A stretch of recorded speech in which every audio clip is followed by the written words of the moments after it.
So, you ever read an academic article and just find yourself thinking, what does the author actually think about this?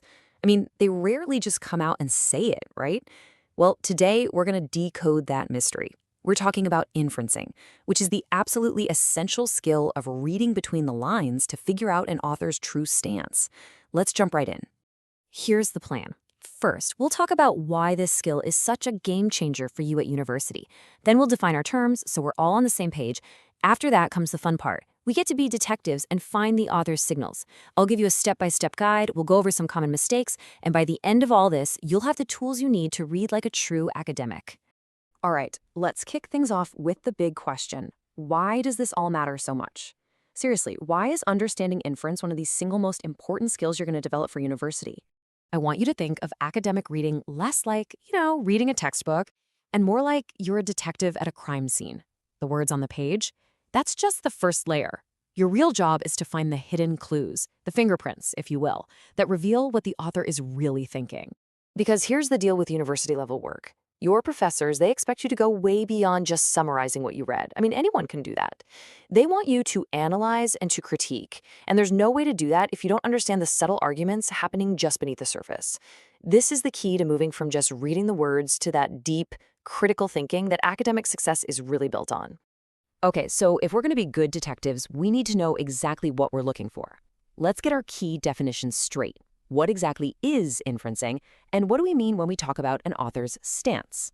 Inferencing. It's really just the official term for reading between the lines. It's all about using the clues you see in the text to come to a conclusion that the author implies but doesn't spell out for you. So, take a classic example. A paper says the study included only 10 participants.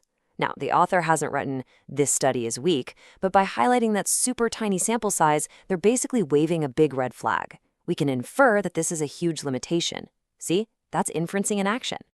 And what we're inferring, most of the time anyway, is the author's stance. This is their position, their attitude, how they evaluate the topic. Now, in academic writing, you'll pretty much never see a phrase like "I believe" or "I think." It just doesn't happen. Instead, authors signal what they think using really careful, evidence-based language. This slide just nails the difference. On the left, you've got the direct, blunt opinion. This policy is ineffective. Simple. But now, look at the academic version on the right. The author doesn't use that word. Instead, they say it's produced limited, measurable outcomes. It's way more subtle. It's an evidence-based critique, but that negative stance, it's crystal clear. This is exactly the kind of language we're hunting for.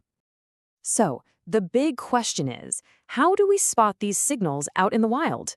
Well, it's time to open up our detective's toolkit. In this section, we're going to break down the specific language clues that totally give the author's game away. First up in our toolkit, evaluative adjectives. You have to remember, in academic writing, words are never just words. When an author picks an adjective like significant or problematic or robust, they aren't just describing something, they are passing a judgment. These words are absolutely packed with the author's opinion. Just look at this example. The second the author uses the word insufficient, they're flat out telling you their evaluation. They believe the evidence is weak. It's a totally clear negative signal, even though it's phrased so objectively. Next, we've got something called hedging language. Now, academics are generally cautious people. They rarely talk in absolutes, so you'll see them use words that express some uncertainty, like may, might, or suggests. When you spot these, it's a signal that the author thinks a conclusion is possible, but it's not a sure thing just yet. Right here, that little word may is doing all the heavy lifting. The author's not claiming there is a correlation. Nope. Their stance is cautious. It signals that, hey, these findings are preliminary, and we probably need more research. Okay, now what's really fascinating about this is how an author shows their stance on other people's research. The specific reporting verb they choose, whether it's neutral, positive, or negative, is just a massive clue about what they think. This is a perfect example. Instead of a neutral verb like states, the author picks challenges. By choosing that one powerful verb, the author isn't just reporting what Smith said, they are clearly siding with a critical view of that whole assumption. The verb itself tells you everything you need to know. Okay, so we've got our toolkit. Now let's put it all together into a practical process, something you can use again and again. Here is a simple step-by-step guide you can use every single time you read an academic text. So it's a 5-step process. You start by hunting for those key evaluative words we just talked about. Then you look for any other hints of judgment. Step 3, you're on the lookout for hedging verbs like may or could. Fourth, you analyze those reporting verbs. How does the author talk about other scholars? And then finally, you bring it all together. You step back and ask yourself, what's the overall tone here? Is the author being supportive? Are they critical? Or are they somewhere in between? Okay, theory is one thing, but practice is where the real learning happens. So let's look at some common pitfalls you'll want to avoid and a clear strategy to really sharpen your skills. Let's talk about a few common traps people fall into. First, please stop looking for phrases like I think or in my opinion. You're almost never going to find them in formal writing. Second, don't ignore the power of those single evaluative words we talked about. And finally, you have got to pay close attention to contrast words like however or although. They're often like a flashing neon sign that the author is about to introduce their own critical take on things. So to practice this, you have to make it an active process. Every single time you read an academic paragraph, I want you to ask yourself these questions.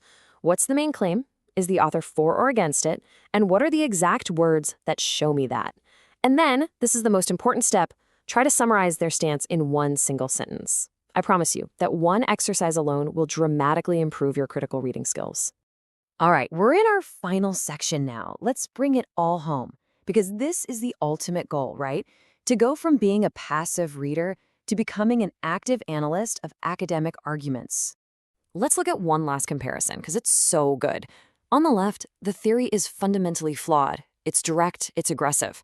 But on the right, you have the academic approach. The theory has yet to produce consistent empirical validation. Both are critical, for sure, but the second one is so much more powerful. It doesn't rely on opinion, it points to a lack of evidence, which, believe me, is the gold standard of academic argument. This is the language you're learning to decode and eventually to use yourself. So if you take one thing away today, please let it be this. Inferencing is not a guessing game. It is a skill based on evidence. You are a detective, drawing logical conclusions based on the specific linguistic evidence the author has left right there for you on the page. And really, that's what it's all about. When you learn to read beneath the surface, you're not just reading words anymore. You're actually engaging in the academic conversation. You're analyzing, you're evaluating, and you're truly understanding the arguments being made. Master this skill, and I'm telling you, you've unlocked one of the most powerful tools for your entire academic journey.